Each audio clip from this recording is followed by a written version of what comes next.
Welcome. Happy Monday. Welcome to Midwife Monday on August 16th. I'm trying a new streaming service today, so we'll see if it actually works. Assuming you can see me and hear me, then it does work. And comments are always welcome. I can still see comments and questions and whatever else you post. So I'd love to know who's here today. As you get on, let me know. And if you're watching the replay, then welcome. And we'll get right to it in a couple of minutes. Oh, I think I see that my baby is up in there. That was supposed to be a nap. Not such a great nap. Hello, Alexa, Jill, Madeline. Hopefully the picture is better today.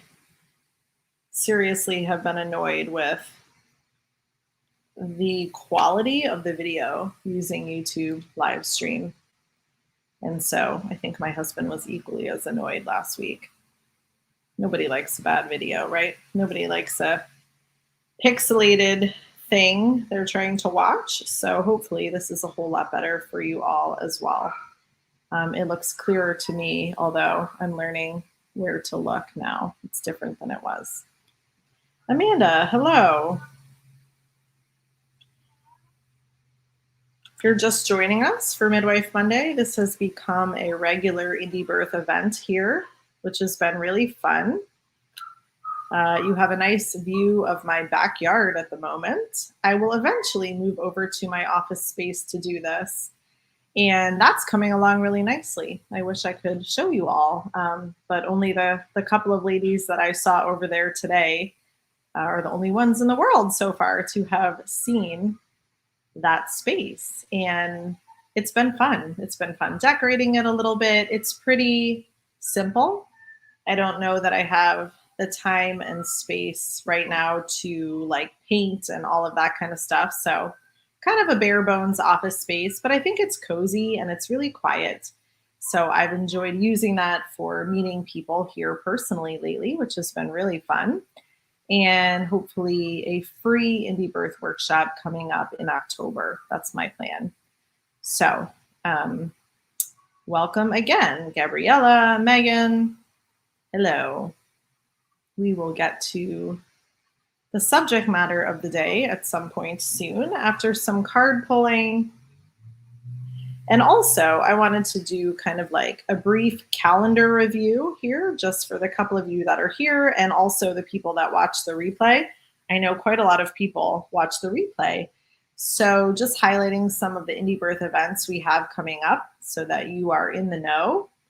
I guess the only one concretely on the calendar at the moment is my Witchery 101.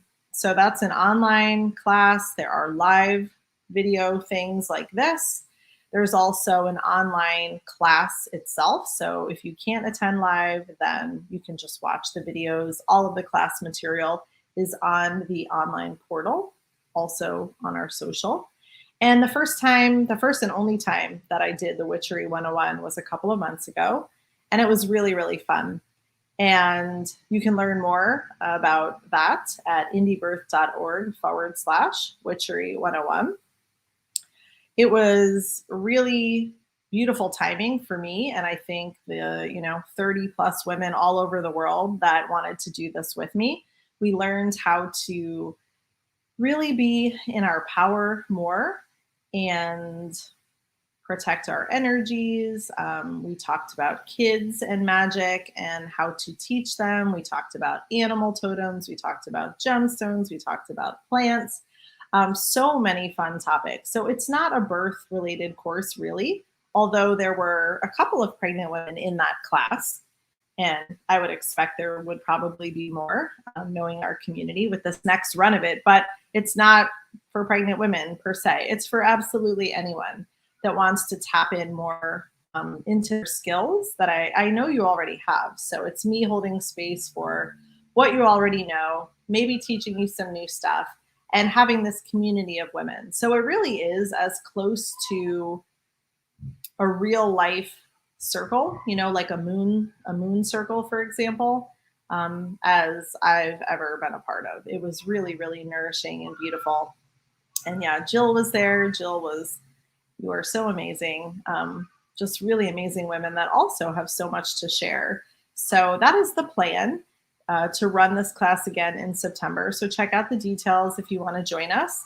And yeah, we'll see. If it's not great timing for sort of the community at large, then I might not do it, because I really want to feel like it's good timing and appropriate for whatever season it is that we'll all be in September. And I'm totally also holding space for the fact that it might not be. There might be a better time to do it. And I myself have already, thought both of those things. It's either going to be perfect timing, or, people just aren't into it and we'll wait and do it another time. So check out the details. If you feel called to do it, I'd love to have you. And then it'll happen. We'll have such a great group, and I'll be so thrilled to run that again. Other things, I guess there isn't anything on the calendar concretely that I can talk about. Margot and I are planning a free webinar in September.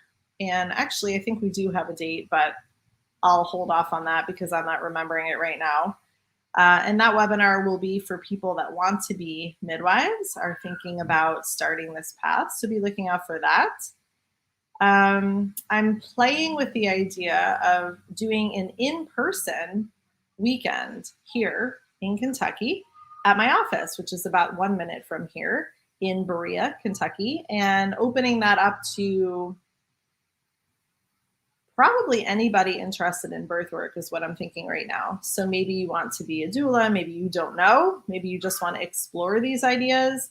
My idea is it would be a soul searching weekend. So not a clinical experience, not a skills workshop, just a holding of space for a weekend, and lots of fun activities and conversations and ways of connecting with ourselves, our higher wisdom, and each other to help guide you on the right path, because we need more women who are wanting to serve in this way.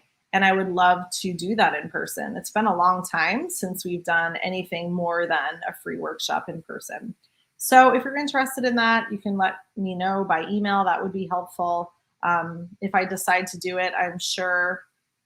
Yeah, I know. Don't get me started on that. If I get started on that, I might not get off.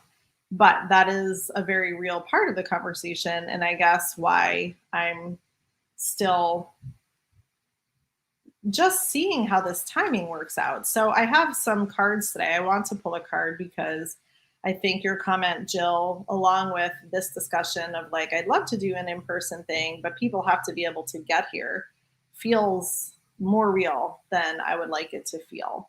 Of course, I think there are tons of people that could drive, probably would drive from this area, Tennessee, Kentucky, Ohio, Indiana. But yeah, Canadians and everybody else, who knows? Yeah, Canada is a problem.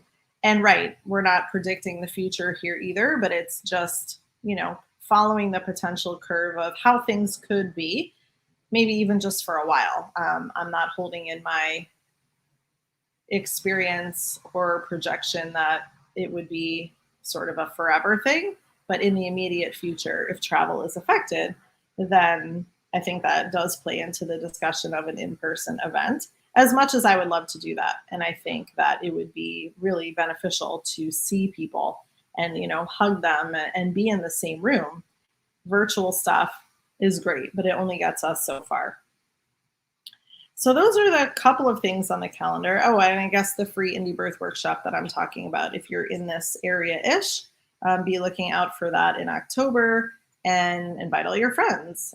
In Sedona, which this is not Sedona, but in Sedona, we would get, 40 people usually to these free workshops. And they are the most fun, even if you know about birth, maybe you're a doula, whatever, maybe you're not even pregnant, doesn't matter. It's a great workshop to come meet other people. I get to meet people, and we get to just talk about how birth works and show videos, which is really super fun. and send people on their way. And it usually has pretty good ripple effect. That was my experience in Sedona anyway, that people really were changed for the most part. Didn't mean everybody was going to have a home birth. Some people would, some people wouldn't. A lot of the time, people would come to this free workshop and then years later, like really years later, come back and be ready to have an autonomous birth experience. So, this is the workshop that is taught all over the world. I know Mayra has taught it in Los Angeles. People have taught it in Canada and the UK and Australia. And the people in our doula program, so our Birth Warrior Project, are the only ones with access to that at the moment. So if you're in the Birth Warrior Project or considering it, if you're considering it, that's definitely a perk because you'll be given instructions and the entire presentation to teach in your own community. And it's really one of the best things I feel like I've offered over the years, especially that's no cost. So that will be happening here, and I think probably lots of people will come, and that will be really fun. Okay, so I'm going to draw a card from a deck I haven't used thus far. And I mean, here, I've used it, just not here. It's kind of a serious deck, but today felt more serious or something to me. So I left the tarot deck upstairs. So it's this one, just Rumi Oracle. Rumi is the dude, also sporting a Rumi quote. I kind of can't get away from Rumi, can I? Literally and figuratively, but I love it. Some of the best quotes ever, as we all know. These cards are really in depth. So I'm going to have to consult the book because I do not know this deck that well. And it just feels really complex to me. And I don't think that's bad, but it's not like a one-word meaning. They're very intricate. So I will consult the book, but I will first choose one for us all.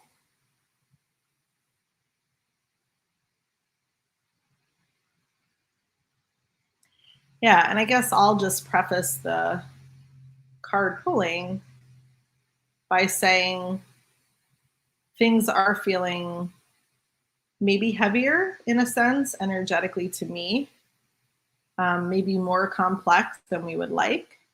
And you may or may not resonate with any of this. Like there's a lot of mental jabber going on. And so it's like putting up a screen, to the outside so the bugs don't get in.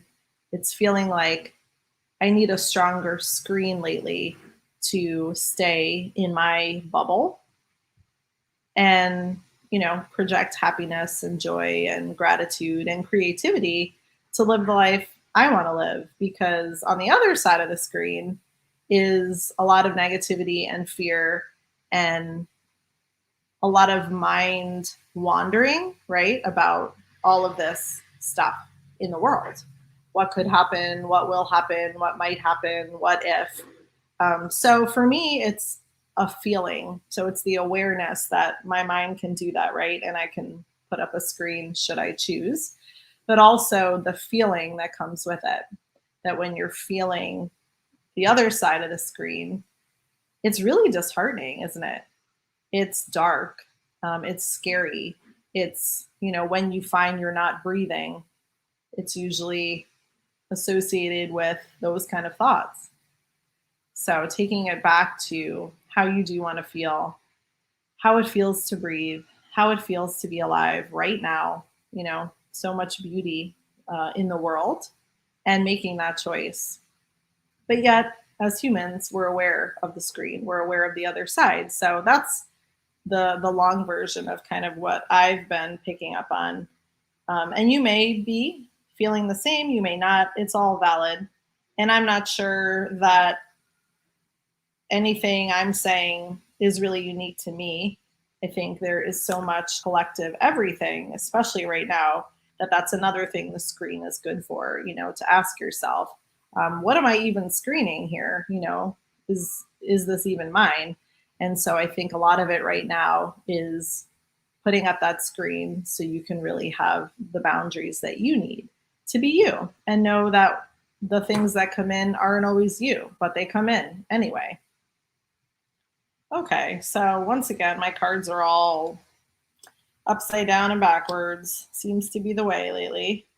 Let's see what we get.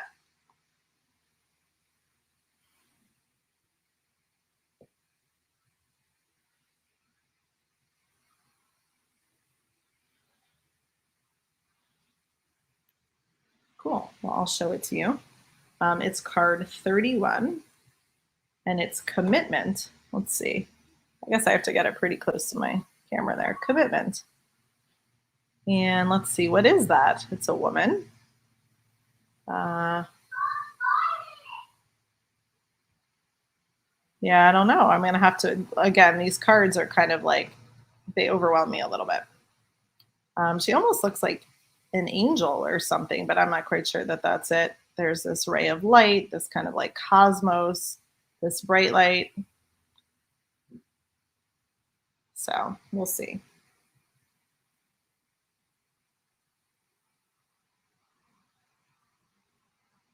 Yeah, and I found that as much as I love the artwork on these cards, which is by Alana Fairchild, she has, a bunch of decks out there. As much as I love the art, it's definitely doesn't feel as intuitive to me. I'm not saying anything about the art, just it's harder for me to like figure it out. Yeah, maybe Bridget. Yeah, long red hair. She's kind of like draped in beautiful fabrics of all kinds of colors. But again, this like bright light around her face, this like cosmos. I'll show it one more time and then I'll look. I don't know that the angle is really that great. So sorry if it's not. Card 31, so you can do your numerology there. Maybe it'll mean something to someone. And if you're new to this part, we usually pull a card and, I'm used to all of you sharing your own interpretations and us kind of figuring it out together. I wouldn't call myself like a card reader or anything. This is for all of us. So the Rumi poem that goes with it, or at least an excerpt of, is this one. The awakened heart is like a lantern. Keep it sheltered from the turbulence of the winds of desire.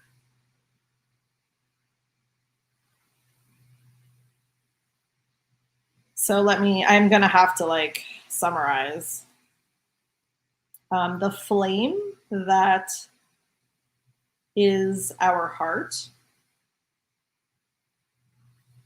So respecting the flame, that's the uniqueness of each of us, safeguarding our flame, and knowing that in truth, it can never be extinguished.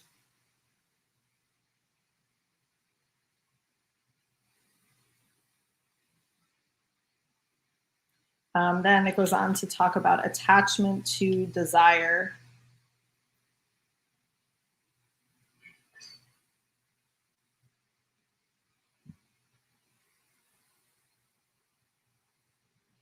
Okay, so let me get to more of the directional part.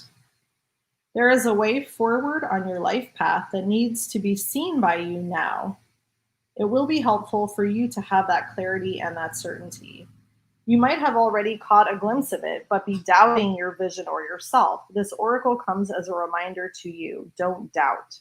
What you are feeling deep within the passionate love of your heart light is true. It is real. You are being led into it by the progress of life itself. You must trust in this, even if at times it seems as though you are being led away from the vision. So just taking steps that present in each moment. Don't let fear that your desire won't manifest cause you to try to bend life to your will. It is an unnecessary battle and one that will not serve your soul here. Instead, just show up, be present. Attend to what is before you in each moment and trust yourself. And like allowing your heart to shine. So the mantra that kind of goes with is, I call upon the sacred flame of divine love now. The light of my heart does not waver.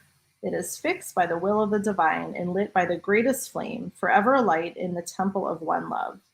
Rumi, who safeguards the sacred flame of love, together may we bear serene witness to the revelations of the light within, that the way always be shown pure and true, and the courage to act when needed, and the patience to best serve love is found within our hearts. So be it. So, I don't know. Any feedback, thoughts? Yeah. Yeah, the be present. I think I shared this last week, and I'm still feeling that with all the noise and busyness of the world and life, that just being present is all that's being asked right now, despite, the need to maybe think ahead or feel like we need to think ahead or plan ahead or create things, which is really fun. I love creating things. But just breathing and being here right now and following our hearts. So show up and be present. Thank you, Rumi.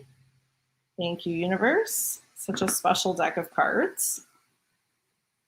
I got this deck of cards before Rumi was born on purpose because I knew he would be Rumi. Even if he had been a she still would have been Rumi. So I ordered that. Yeah. But I did not open them until after he was born. It just felt like I was waiting for him. Yeah, Jill, that could totally be. I didn't think of that, but yeah, it definitely could. I mean, I think those cards, as hard as they are for me to intuit, it's because they're really open in that way, I think, too. The art is not super specific, and that's great. Yeah, courage to act when needed. Yeah, I'm feeling that today too. I had a fun day at the office thus far. Um, just holding space for some women that are around this area, which is really fun. It's one of the first Mondays that I've had real people to come and hang out with. And so, even more so, I'm just sitting with those feelings of following what feels next, as far as working with people here and what that might look like. There's a new podcast out today that I recorded yesterday about the gift model, more on that. And I'm probably not going to keep talking about that today, only because last Midwife Monday we talked about that, and now this podcast. So if you want to, when you have time, you can go listen to it. Let me know what you think. And I want to hear your ideas. I really think we're in this together. When I think of this analogy again of like the screen and what's on the other side, that's said in a more foreboding manner, right? Like as if we don't want what's on the other side of the screen. And a lot of the times we don't. But I also think there's really good, exciting things on the other side of all of this. And this gift model is one of the ways that I'm feeling like I can do my part to create the world I want for me, for my kids, and for my community. So see what you think. It's pretty radical, perhaps in some places, to think of offering midwifery care as a gift. It's a pretty big risk too. But as I said on the podcast, one that I'm willing to take right now just to learn and just to be in it, because the coolest thing that I've noticed so far is that it really does take like heart engagement. It's just so much less analyzing and thinking about, is this person right to work with, or what will this look like?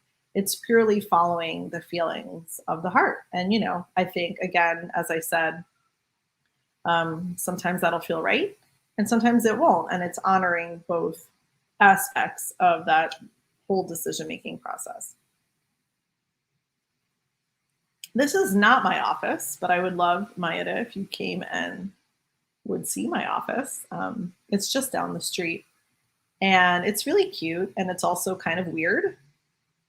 And by weird, I just mean it's really big, and there's a lot of rooms. So I had someone in there today and she said, this could be a birth center.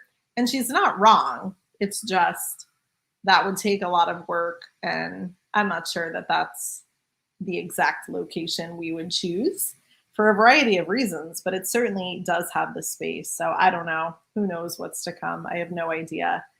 But it's nice. It's nice to have, lots of room and projects because I have lots of projects there to make it nice.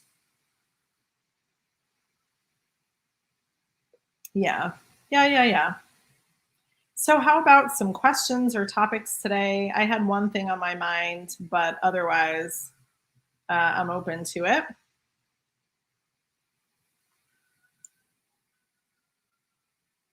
Yeah, thanks, Alexa. Right. So there's the gift model podcast Nathan and I did together, which I think is a fun conversation. It's a great conversation for any of us to have with each other, and particularly with him because he had been thinking about similar things and all of that.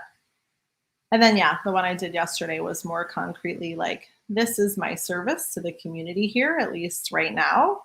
And I want to see where it goes. And I want to see how much I can trust. And I want to see what changes it makes to the home birth atmosphere. I want to see what kind of people want to receive in this way. Like, I have so many curious questions about it. And as I said on the podcast, I really know nothing. Like, I know nothing except that it feels good. It feels good to do that right now, and we'll see where it goes. Um, yeah, and I think there's so much, of course, to think about. I love to hear that you're thinking about that, Jill. I would love to hear more from you at some point. Um, and I think what I was going to say was the whole idea doesn't really have to be all or nothing either. So if you're somebody that's heard these podcasts or, like Jill, you're starting a business, I think the encouragement is to just explore it and try it. And it doesn't mean everything has to be done in the gift model, but it means maybe you try it in certain ways with certain people at certain times. So that's something Nathan's doing, which is he's not doing that particular model as a whole, but he is offering select, I think, a month of the year where he's offering his time as a gift. So that's a great idea. You might have different programs that you teach or products or whatever. And so offering it for select things rather than everything. For me, a distinction I have made here is that I really wanted to try it locally. So I think in-person relationships are totally different, obviously. And so, yeah, the online stuff, it still feels really good to me to have a monetary exchange because it's really hard to exchange other things virtually. I mean, sure, you could get a package in the mail, but it's not the same kind of relationship. So that's kind of how I'm balancing it. Plus, I think no pun intended, but the $1 million question is always like, well, how do you make money then? And I think that's exactly why you're trying it here and not trying it there, because things still need to flow and people still need to, at this point in time, use money to buy the things that they need. So it's a really cool thing. And yeah, as you all kind of feel around that topic and digest it or have questions or try it, I would love to hear from you. And if you're not in our mini course on the gift economy, you can totally be added as a gift. So we are offering that as a gift to people, really anyone, in hopes that more people will start to understand what this means and just really think about it. And there's a really fun project in there in that gift course that we ask people to complete if they are going to be in this model with us, whether it's personally or, as part of something indie birth related.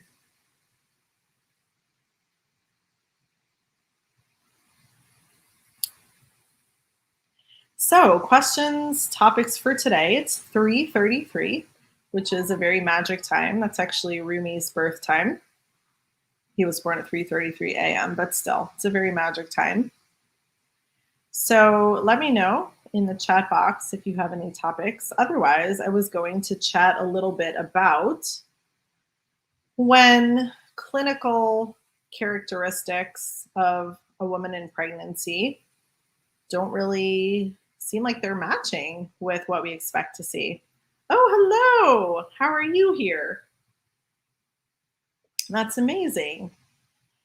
3:33. It is such a blessed time. And gosh, it happens all the time lately, right? All the numerology. So cool. Yeah, so I was thinking about that, and like any good topic, um, there's always situations, right, that present themselves to us in real life that give us more to think about. And I love that. I love that I've been a midwife for a really long time, and there are still so many things that come my way that require some problem solving. And sometimes I wonder if I just like to problem solve, I should probably go get some puzzles and, work on that on the side. Not that like normal healthy pregnancy, isn't just great. It's great. It's great to support that. But it's also fun when, someone comes in with a stack of records or has some other thing going on where you really have to try your best to put together the pieces. So I was thinking more about what do we do when we're midwives or maybe student midwives. And something like in the clinical care, or I mean mostly clinical care, something seems to just kind of stick out and doesn't make a whole lot of sense. And that's happened a couple of times in the last week, actually. So it's made me just think more about what that means. I think on one hand, we're lucky as midwives that work with normal, healthy women that things are brought to our attention for a reason. And we don't want to blow them off, right? Because once in a while, there is something to look at. Maybe there is something going on that we need to know about or that the woman needs to know about. But most of the time, these things are brought to our attention just to maybe facilitate some kind of learning process. So it could be for me, even. It could be for the woman. It could be the baby is facilitating some kind of growth process through this questioning. And I guess that's where people differ, because in the more medical model, anything brought to the table for questioning is almost immediately, put down on a piece of paper, and there is a protocol around it, and there are steps to take, and there is technology utilized. And I think it's so much more fun and creative than that, or can be. Sometimes the protocol is super helpful. Honestly, it's super helpful. And a woman in her power might look at that and be like, okay, yeah, I see why maybe I would go for this test now. And that seems like a really great option for me to get the information I want. That's super powerful because that's not protocol. That's individualizing your choices and the care that you're receiving. So just presenting those two different paradigms. When we're presented with a confusing factor in someone's pregnancy or even their birth, can totally happen in birth. What is our plan? Do we have what we need information wise? Because information can be really helpful. So again, sending or asking a woman to go into the system, the medical system, especially right now, is not something that I would love people to do if they don't have to, right? We want to really save that for times when it's needed. But it can be needed. It certainly can be. And the information there can be really useful. So what else is on the table when something comes up? Well, just general inquiry into what's been going on for that woman, because if you think that or believe that, like I do, that our bodies are oracles, then there is a message there. It's not just random. There might be something the body's trying to communicate or say, and it might not be what it looks like. So I remember when I was pregnant, and this was a couple pregnancies ago, I had this dream that my old midwifery teacher, God rest her soul, Carla Harvey, appeared to me in a dream And she took my blood pressure in my dream and she like freaked out and was like, oh my gosh, it's crazy high. And I woke up, I was pregnant, with this feeling of panic. And of course, my brain immediately went to this idea of blood pressure. And I thought, oh my gosh, what if it is really high? I've never had a blood pressure issue. I've had many pregnancies where I've never taken my blood pressure once, because why? I mean, I felt fine. But this dream really prompted me to kind of investigate that. And so I did, and everything was fine. And later in the week, I don't remember all the circumstances around it, but it really came down to stress and needing to treat this pregnancy a little bit differently than I had. I mean, I was probably like running around and being busy, and I probably had whatever, 6 or 7 kids. I feel like this was maybe David's pregnancy. Anyway, my point being that nobody was going to tell me what that meant. I don't know for sure that that was even it, but it felt like a signal from my body to just slow down, to just take it easy. And it showed up, in my dream as a blood pressure issue. So again, if someone is experiencing true hypertension in their pregnancy for whatever reason, we're not just going to blow it off and, tell them to just slow down, although that's still a great recommendation. We can totally look into it and dig a little deeper and see, what's going on in her life and what's happened recently and what she might be worried about and how her partnership is going and is something up with her kids. There's a million questions. So in the end of that kind of discussion, I feel like most women have a better sense of whatever's going on for them, what it might mean. And as the midwife, I feel like I can hold space for that and understand as best as I can. It's not my life. And then also still kind of back up, zoom the camera out and say, okay, but there's this possibility and there's this option. And here, like, I don't want to overwhelm you, but like, these are all of the things that kind of round this out, rather than it being like, oh, you have high blood pressure. Oh, you must have preeclampsia. Go to the hospital. How many stories are there like that? There's so many, because nobody really wants to take the time to get to know a person and provide, unique, individualized care. This is the story we hear all of the time. And it's not just the medical model. Of course, it's midwifery practice in lots of places where, midwives just aren't taught really how to do that. And then maybe they feel like they don't have time or space or the rules and regulations, right? That's the whole other thing. So you have a blood pressure over a certain number, you just go in. And again, that might be the right choice for that woman, but what about all of the other conversations? So that's the kind of thing I've been thinking about, and how on one hand, we think we know stuff, and on the other hand, how we really know nothing. And so the truth must be somewhere in the middle, right? That there are things to know, but they're not always what we think. And I love that. I love that about birth and pregnancy care. It keeps it interesting, and we're always learning. We're always learning.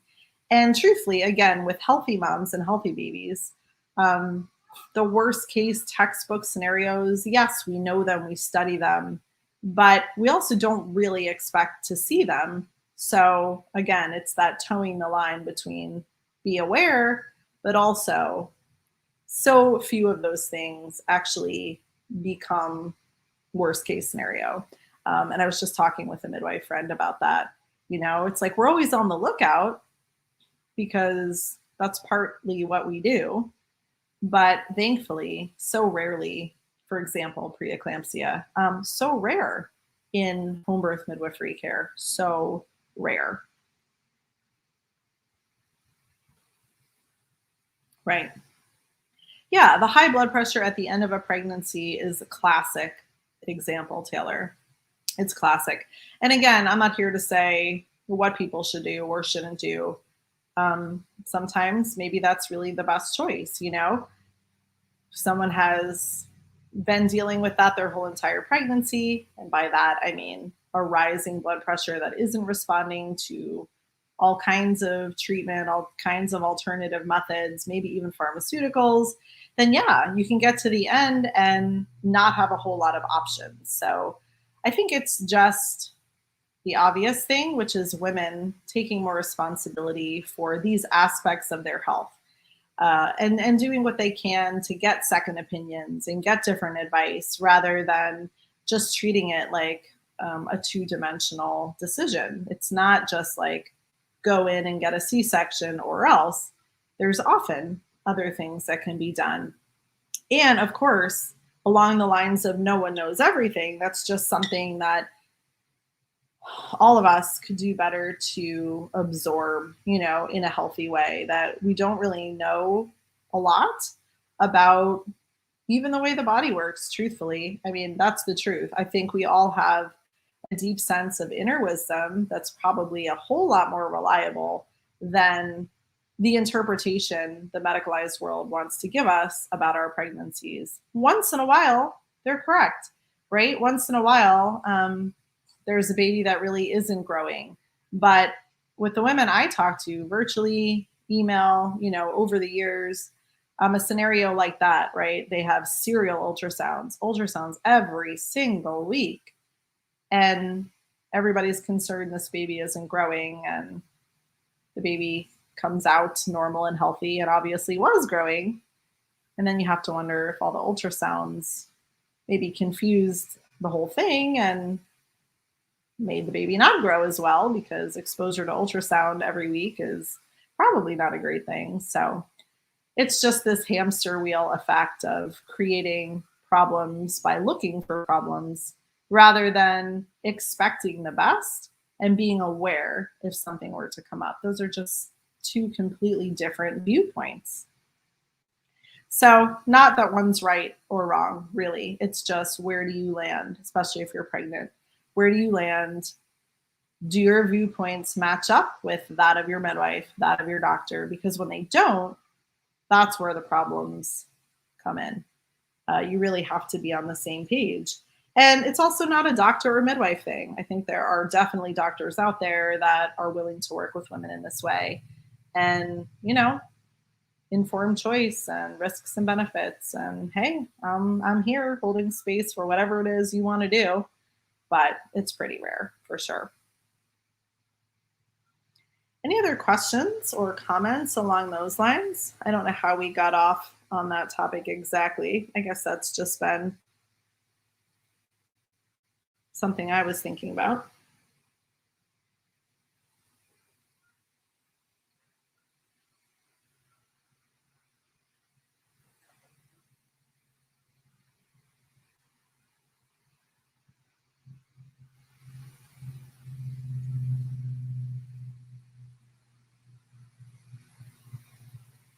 And then there's just the unknown. So I think that goes along with the nobody knows anything thing. Sometimes there's some kind of factor in a woman's pregnancy or birth that presents itself, and it kind of remains a big question mark. And I know that's really uncomfortable for people. And it can definitely be uncomfortable for me, especially as the midwife. Like, I might have boundaries around that. I might feel like, yeah, I get it. Like, we don't know what that's about, but I need to feel more comfortable with that somehow. So sometimes, we risk ourselves out as midwives.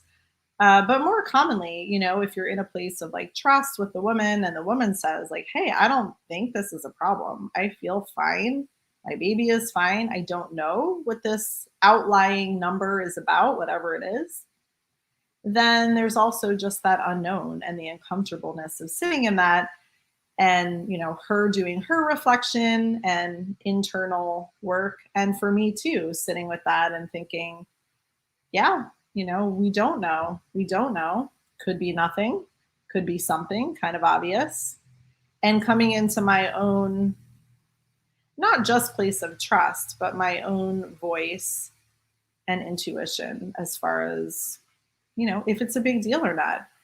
So many of you have read our Indie Birth book. If you haven't, we would love if you read it. And there is a free download in almost all of our courses. So it's another reason to do 13 Moons, or I think it's in the Beginner's Guide to Radical Midwifery. I think it's in the Doula Dreams.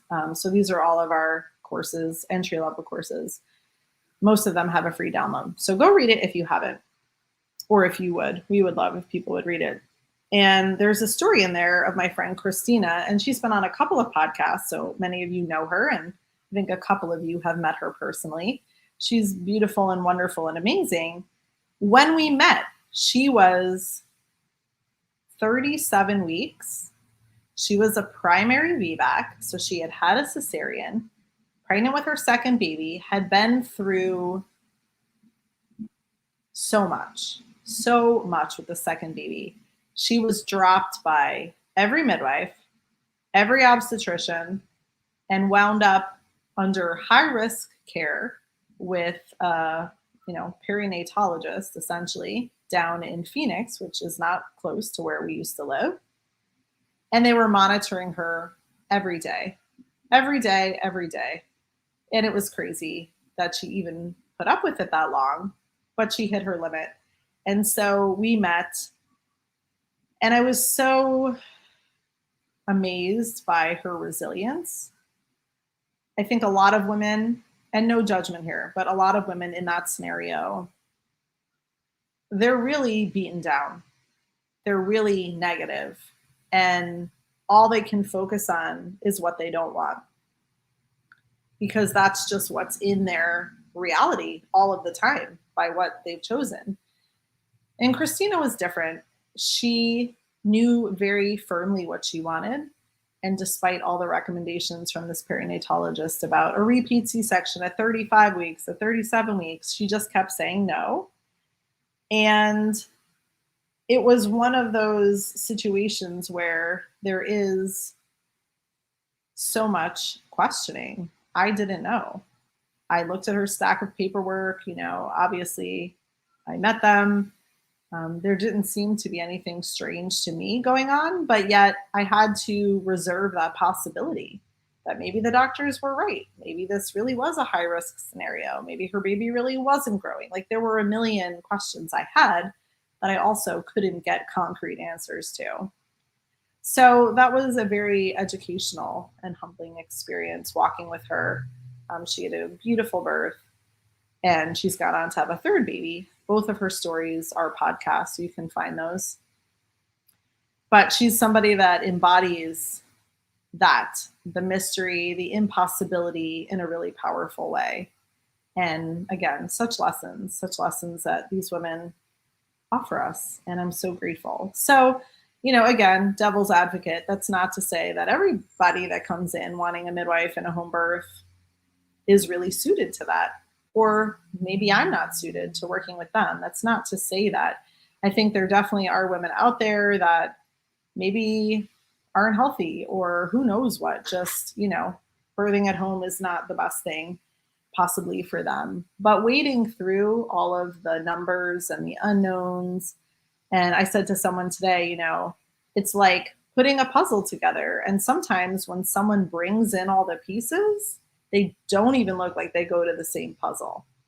They look totally crazy and they feel totally crazy, and you just can't really get the full picture right away. So again, I think that's the beauty of midwifery care and walking with women and figuring it out. So we either choose to accompany someone figuring it out, or we don't. And midwives that want to step away, I've been one too. Sometimes situations don't feel right. So we should just step away when it's not the right thing for us. But the women out there, you should keep on putting your puzzle pieces together and see if there's somebody that sees it the same way that you do.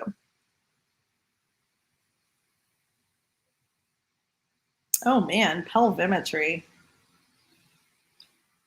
Sure. Well, pelvimetry won't take me too long to sum up, because I think a lot of it is nonsensical. So pelvimetry, for those of you that don't know, is what it sounds like: the measuring of the pelvis and the diameters of certain bones to other certain bones, and the inlet and the outlet. So it's a way of assessing the size of a woman's pelvis and the landmarks where they are, how much room she has in there, for lack of a better way of describing it. Um, and generally is used to predict, in a sense, her capacity for vaginal birth. So that's not the only use. I think it's a cool thing to read about. If you have a study group or anything like that, or if you come to our midwifery skills workshop someday, we do it on each other. So there's a lot to be learned there. It's hard to do pelvimetry on yourself, at least internally. But if you have a study group or a group of women that want to explore that, feeling that on other women, knowing what to look for is definitely educational, and it is useful. But as far as like classifying types of pelvies, it's such a funny plural of pelvis, but that's what it is. Classifying them to predict birth outcomes, it's never been something I've been super interested in. One reason is that the pelvis itself really changes in the birth process. So while it might be fun to predict, I think it's also not very helpful and could get someone thinking that maybe they don't have enough room. And of course, it could be used the other way. So the more positive way of using it would be to encourage a woman and tell her, wow, you have so much room in there. You could have a 10-pound baby, whatever, whatever would feel good. So it definitely could be used in that way. So what else about pelvimetry? I mean, it's true, according to the textbooks, that there are different pelvic types. There are different measurements that assign each of us a category, for lack of a better word. And there are some pelvic types that maybe are less favorable for vaginal birth, for anterior birth, for a baby coming out, anteriorly. There's a pelvic type that favors posterior birth. So all of these are tools and ones that might be useful in certain situations for certain women, and generally are not so useful, I think, across the board. But in labor, if we do end up doing any kind of vaginal examination in labor, that's what you're feeling for. Not, you're feeling for the baby, but you're also feeling for where you feel her sits bones. And, so it kind of all gets rolled up into one, which is why it's great to study, but it wouldn't be something, and it's never been something I've done routinely. There are some midwives that do, and certainly doctors that do a pelvimetry exam early in pregnancy so that they feel like they know, the inside of her body, and, whatever floats your boat, I guess. Yeah, the size of feet and the pelvis relation, I have heard that. I don't really know what that's based on. Is that based on a study or anecdotal evidence? I don't know. I really don't know. I don't know whose quote this is. It might be Dr. Stu, actually. You would have to tell me, Maya, if it is. But I feel like I've heard him say this in one of his lectures. And I'm going to totally misquote him. But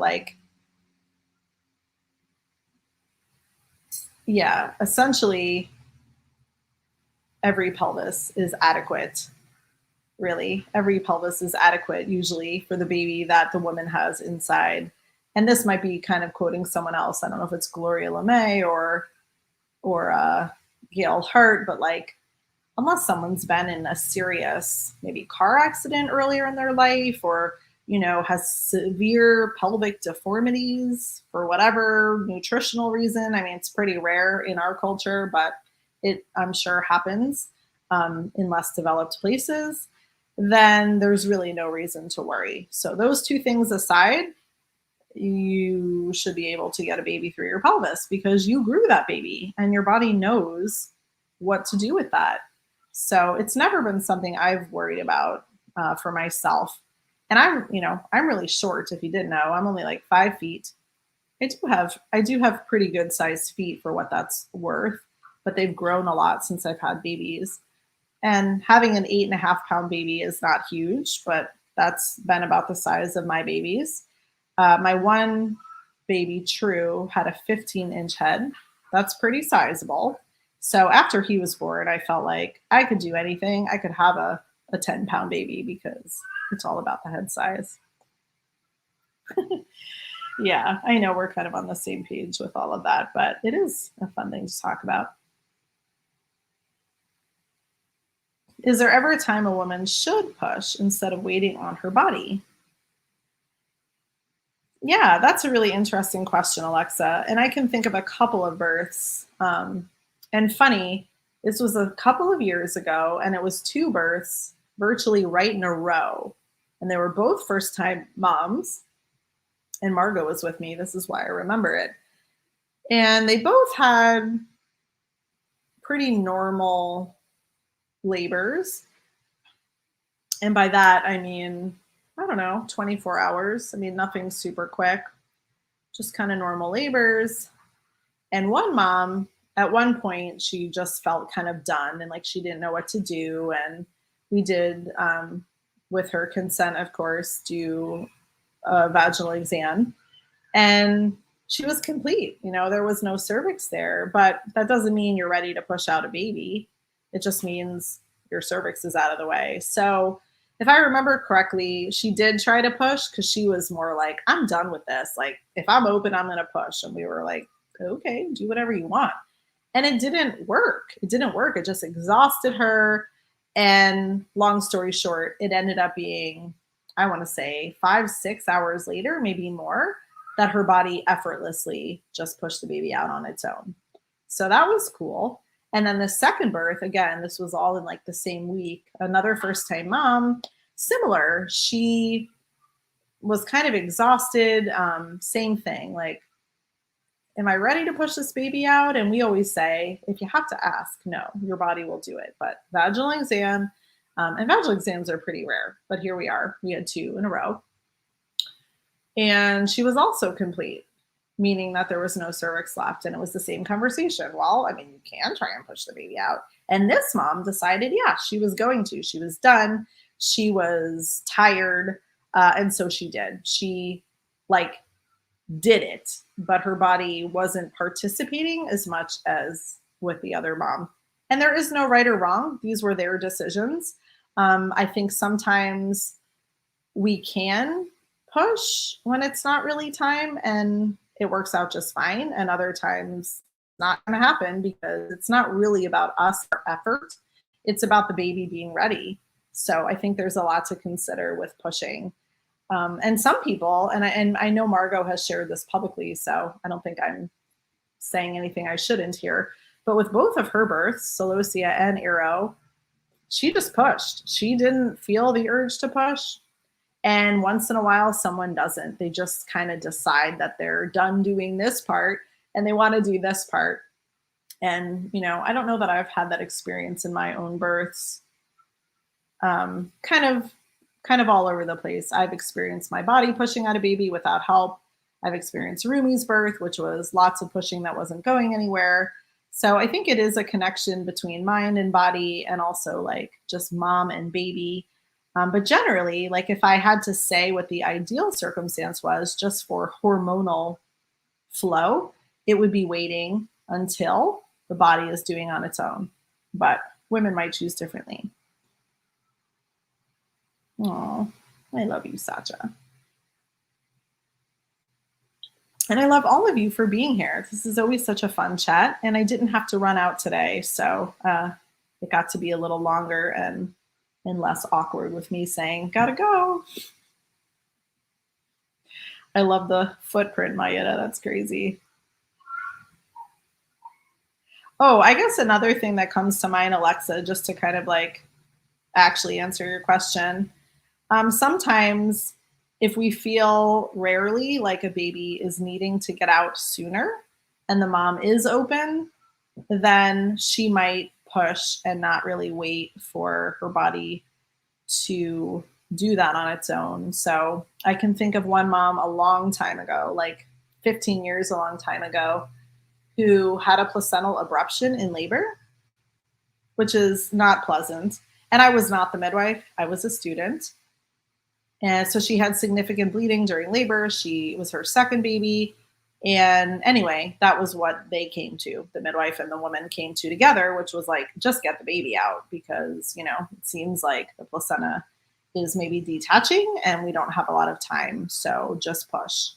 And then another thing I can think about is in the rare instance of a shoulder dystocia, sometimes women could push anyway, but not always. I think that's something that a woman in that situation would know, because with a shoulder dystocia, there's usually impaction of bone, right? So fetal shoulder on pubic bone.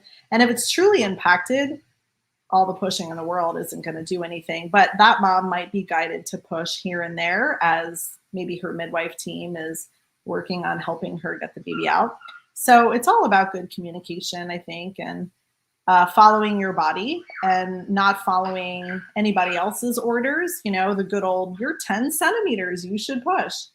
No, wait for your body to do it and know that feeling pressure is not pushing. So many women, especially with a first baby, totally understandable, will say, oh, I'm feeling lots of pressure. I feel like I should push. Yeah, you can if you want, but pressure just is pressure. So if you can just ride the pressure out, yes, it's intense. Yes, it can feel like your world is being rocked to have that much pressure going on, downward energy in your body, but just riding it out as best you can until your body starts pushing. That's, I think, the best general suggestion. So thanks for being here. Thanks for being here on this Midwife Monday. So nice to see all of you. It's quite hot in this room, so I'm going to sign off and see you back here next Monday. Thanks so much. Have a beautiful week. Bye.